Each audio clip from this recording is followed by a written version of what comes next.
Gen 1, I've heard about it from the breakfast launch right to the main evening launch that was on Friday a couple of weeks ago. And the thing that really took me by surprise about Gen 1 was the size of it and the support that it had. So we've got the key members is Andrew Forrest, James Packer, and also Kerry Stokes. And so having the big push behind it, so that really kind of caught my attention. And having there's such a great launch night, and it's all been really positive and really great exposure for it, and really good exposure for the whole employment issue of Indigenous people. What I'd say to a young aspiring Indigenous person coming up through high school and looking at their options as they get older, it'd be to do your research and understand what your options are. There's a lot of opportunities out there, and there's a lot of people who are looking to support young Indigenous people coming up and moving into uni or into the workforce. And that's where Gen 1 really comes into its own, is that it's that bridge between school and that transition into work, and really trying to fill spaces and fill job opportunities with young Indigenous kids. And so what I'd say to the kids coming out through high school and looking at their opportunities, say take the time and have a look at what's available to you. There's a lot of traineeships through corporates around Australia, as well as in your own town. I think there's a role to play on both parties, both Indigenous and non-Indigenous, and the corporates. I think it's about being culturally aware, and for Indigenous people who are already working in these corporate positions such as banks or Qantas and in mining companies as well, I think it's up to them to really kind of push the envelope and really see how far they can take it, and then from the inside really push change as well. There's a lot of opportunities for people that are coming into the workforce, but a lot of people can get comfortable and sit at their job levels and not really try and push. I think it's important for Indigenous people to really push the envelope and get into higher positions in corporates and also into state departments as well.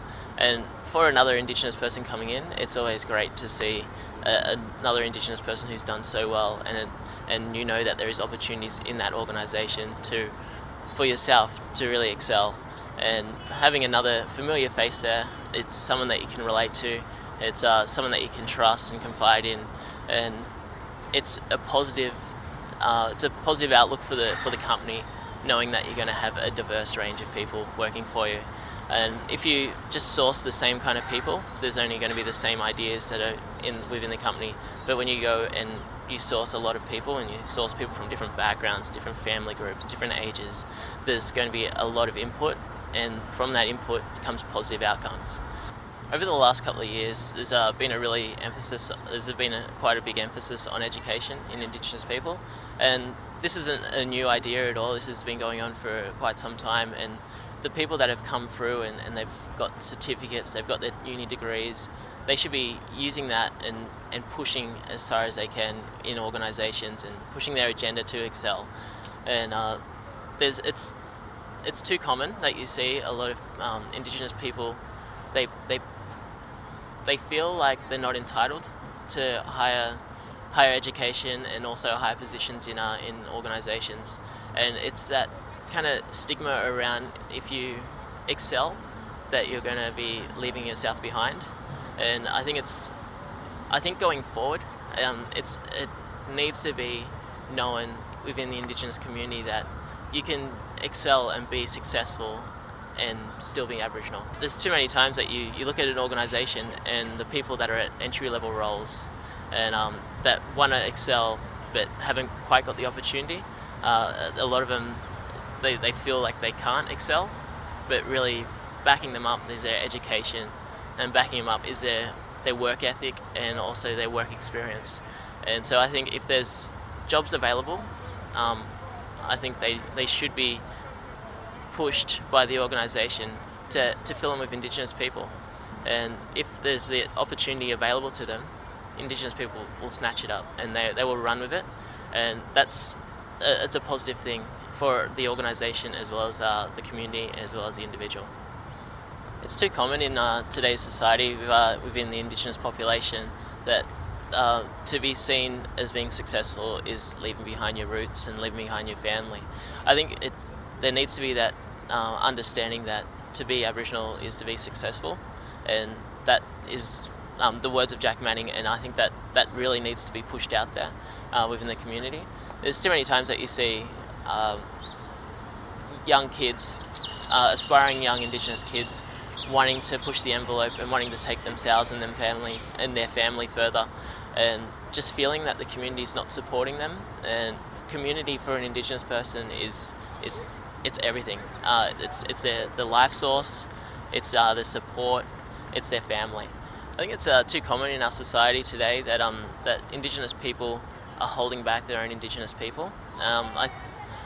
I think that is done from a community base. If a young aspiring Indigenous person wants to better themselves and better their family, they need the support of the community. And if the support's not there, then the individual feels left behind and feels like they don't have the support base there.